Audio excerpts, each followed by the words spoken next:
Now we begin with the more interesting part of the program, that is, the question-answer session. Please pose one question at a time. May we have the first question? Sir, my name is Vasikaran. I am a Christian. And we are told that the Crusaders and the Crusades were waging a holy war. I am a Christian, sir. I am a journalist. We were told that the Crusaders and the Crusades were waging a holy war. And now after seeing the films, we know how much terrorism they did to the innocent Muslims. And do you not think that this religious terrorism started from these crusades? And it is in another way, it continues against the Muslims through all these centuries. Now this terrorism seems to be in another phase, and why these Westerners are always, after the Crusades, continuing this sort of thing against. Brother asked a very good question. He being a Christian, he says that he was told that the Crusades were holy war, and that's what I told you. The Orientalists used this word, holy war, for jihad. It was nothing but the usage of holy war was another name for crusade, to see to it that everyone joins and think it is religious. And the brother, being a journalist, has rightly said that now we realize that these crusades were nothing but terrorizing the innocent Muslims. I didn't say anything about this in my talk because I came here to speak about the Islamic concept. I didn't touch on any religion, negative point of any religion, either do I want to touch.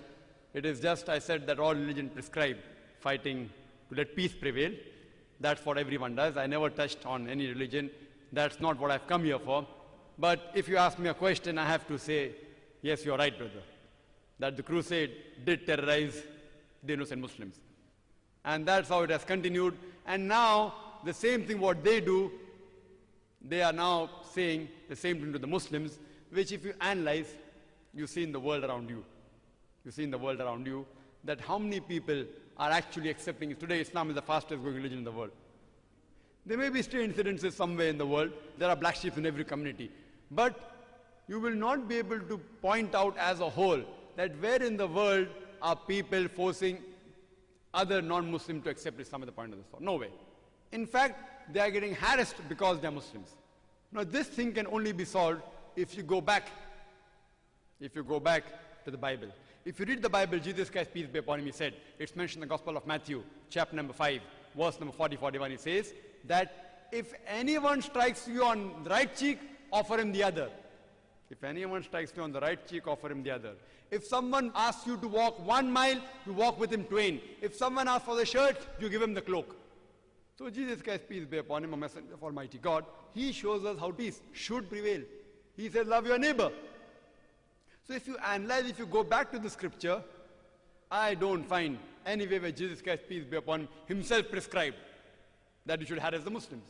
So therefore I tell all the human beings that go back, the scripture which you consider to be the most holiest, whichever scripture you consider, at least go back to your scripture, as the Quran says in Surah Al-Imran chapter 3 verse 64, Ta'alaw ila kalmatin sawa'in bainana wa bainakum. Come to common terms as between us and you. Which is the first term? Allah na'budu illallah. That we worship none but Allah. And this I'll be dealing tomorrow in the topic Universal Brotherhood, that how can we get communal harmony by going back to the scriptures. And if you go back to the scriptures, you'll find that the concept of Universal Brotherhood is the one in all scriptures. Hope that's the question. Hello. My name is C. Ilayaraja. Assalamu alaikum.